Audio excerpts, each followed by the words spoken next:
ATL.GA faithful, my people. I'm the Douglas Carter, back on the scene doing my thing, and I just want to say I appreciate you and the work that you do.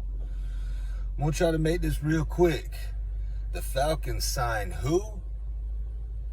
Joe Gaziano? Okay. I'm out the studio doing a throwback out the Sequoia, and I see that we signed defensive end Joe Gaziano. And I'm like, who the blank is this? And why?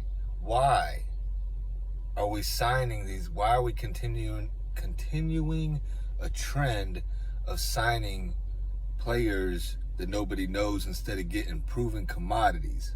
But like a good student of the game, I do some homework on Mr. Joe Gaziano. They called him the Gaz out of Northwestern. Terry Fontenot is really true to this ethos and this player character and makeup, and I'm probably going to say this till I'm blue in the face.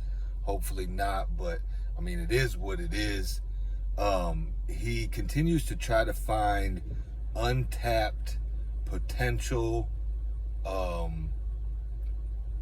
starting caliber players with good character and good football IQ. Now, this move, Joe Gaziano, is more of a depth piece move, which is fine. But I'm just going to bring y'all up to date on what I learned when I went and did some research on Gaziano. So, I mean, there could be potential there if he's only 26, first of all, so that's a plus.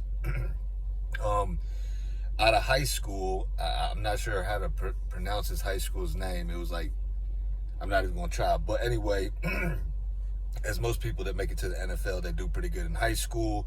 He was named, I think, Massachusetts Gatorade Player of the Year. His senior year, I believe, he had 16 sacks and led his high school to a 12-0 undefeated state championship. So that's good for him. That counts for something. Then in college, he went to Northwestern and he broke the sack record. He played there 5 seasons. He redshirted his freshman year, so really 4 seasons of action. And I think he had like 4.5 sacks his first year, 9 the second, 7.5 the third, and 9 sacks the fourth year, excuse me. So I'm not going to do the math, but they say he ended up with 30 sacks, which set the Northwestern sack record. So he has that going for him. Now, I think most of his sacks came from the outside. The knock on Joe Gaziano is that he's not the most athletic guy. And just looking at images of him, he could probably build some more strength, get a little bit more shredded and cut up. He's a big dude. I mean, he's 6'4", he's 280.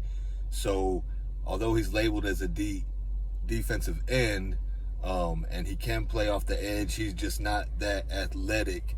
Probably not going to translate at the NFL level. So he's going to be kind of a in-betweener. He can play regular defensive end, or he can bump inside.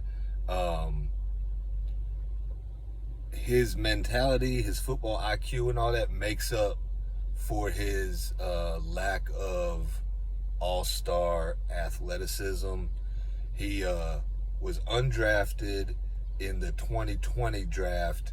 The Chargers signed him, and he was backing up Joey Bosa.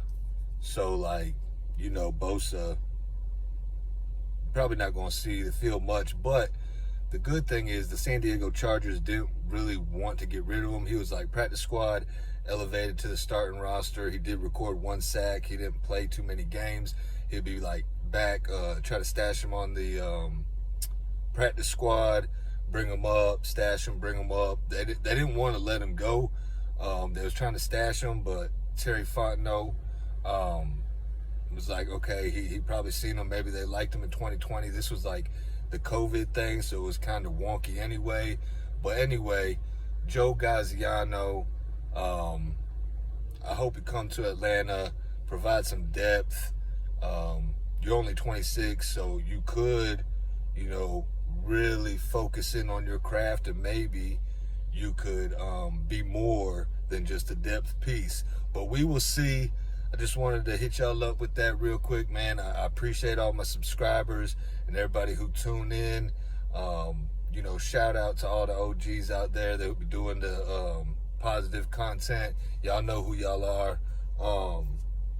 And yeah, so that's what I got for y'all right now. End this video like I end all my videos. Thank God works, and I hope you have a blessed rest of your day or night. 1.